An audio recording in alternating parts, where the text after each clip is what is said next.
Assalamualaikum warahmatullahi wabarakatuh. Selamat pagi anak-anak, bagaimana kabarnya? Semoga semuanya sehat dan bersemangat pada pagi hari ini. Nah, pada kesempatan kali ini kita akan belajar terkait pelajaran matematika, di mana pada pertemuan ini kita akan melanjutkan materi terkait teorema Pitagoras. Oke, di sini kita mengetahui bahwasanya salah satu rumus yang ada di teorema Pitagoras yaitu rumus sisi miring segitiga siku-siku. Bagaimana sih rumusnya? Sebentar ya. Nah, kelihatan nggak? Rumus rumus segitiga siku-siku itu dirumuskan dengan C kuadrat sama dengan A kuadrat ditambah B kuadrat. Nah, kita kasih contoh soal seperti ini. Sebuah segitiga siku-siku memiliki alas 6 cm dan tinggi 8 cm. Maka sisi miringnya berapa? Oke, kita di sini tulis di DIK dulu ya, diketahui.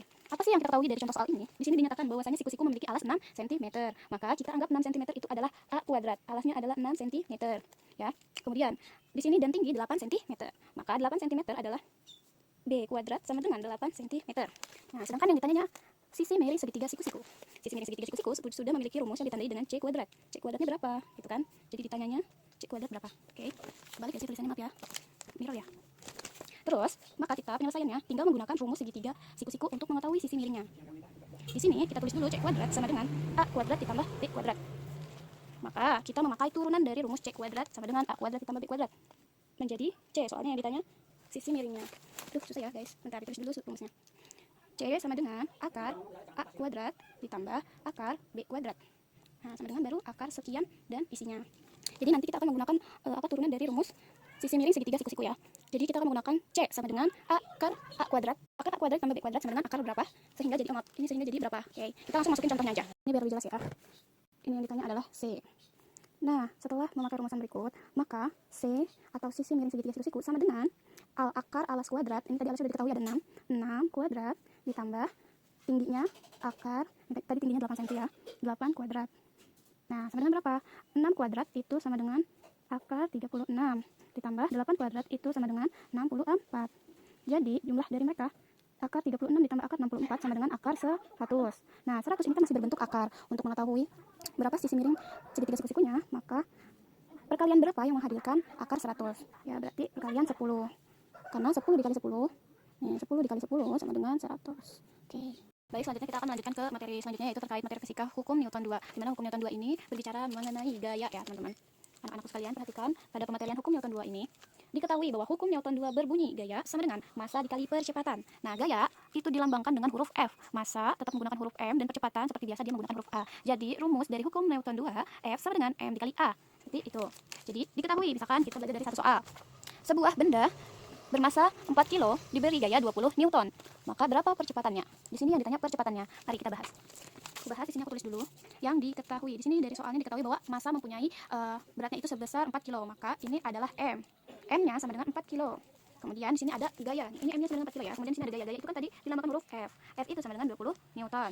Di sini di soalnya ya. Terus ditanya, yang ditanyakan adalah A, yaitu berapa percepatannya. Oke, aku balik ke kameranya sebentar. Oke, kita lanjutkan. Di sini jawab.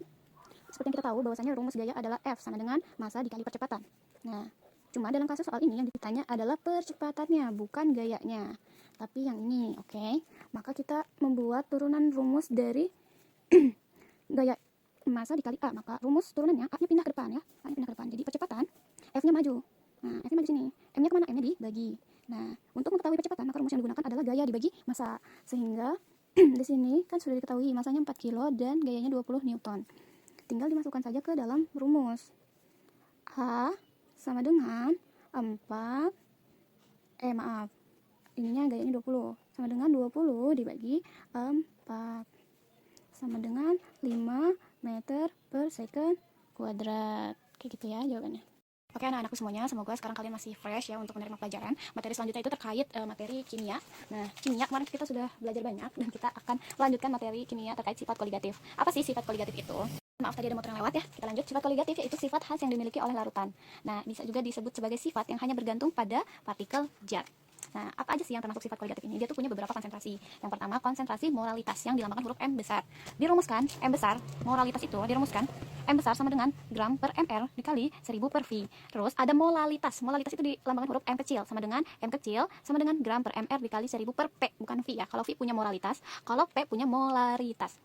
Oke, selanjutnya konsentrasi fraksimal yang dilambangkan huruf X sama dengan XT sama dengan NT dibagi NT ditambah NP. Tuh. Kita lanjut ke soal aja biar langsung ngerti. Kita langsung balikin aja ya. Nah, di sini soalnya hitung konsentrasi larutan yang dibuat dari kristal 2 gram NaOH yang dilarutkan ke dalam air sehingga volumenya 500 mili. Dari soal tersebut, kita mengetahui bahwasanya terdapat 2 gram NaOH. Kemudian ada juga di sini volumenya 500 V, volumenya 500. Jadi masuknya ke sini 500 mili, maaf. Nah, jadi V-nya itu 500 mili. Kemudian di sini NaOH. Nah, di sini ada senyawa NaOH ya. NaOH ini kita harus cari tahu dulu di tabel periodik berapa mR dari NaOH. Nah, kalau di tabel periodik NaOH itu buat mengetahui massa relatif NaOH ya, N-nya itu bernilai Na-nya itu bernilai 23, O-nya itu bernilai 16, H-nya itu bernilai 1. Maka 23 ditambah 16 ditambah 1 sama dengan 40. Nah, 40 ini adalah mR dari jumlah AR, jumlah massa atom. Massa atom yang biasa dilambangkan dengan AR.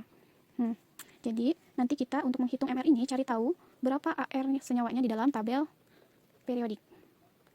Nah, setelah tahu mR NaOH sama dengan 40, maka kita lanjutkan untuk menjawab soal yang tadi. Kan yang ditanya moralitas. Nah, moralitas tadi menggunakan rumus M sama dengan gram per mR dikali 1000 per V.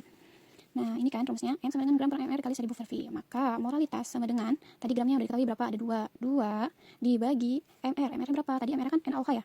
NaOH. mR NaOH-nya berapa tadi? 40. Berarti dibagi 40 dikali 100 per V. V-nya berapa tadi? V-nya udah diketahui bahwa 500 mili. Nah, ini tinggal selanjutnya dihitung. Jawabannya 0,1 molaritas. Gitu ya. Nah, biar nggak pusing gimana sih caranya? Kalian bisa kerjain 112 dibagi 40 sama dengan 0,05. 1000 dibagi 500 sama dengan 0,5. Nah, ini berarti sama dengan M.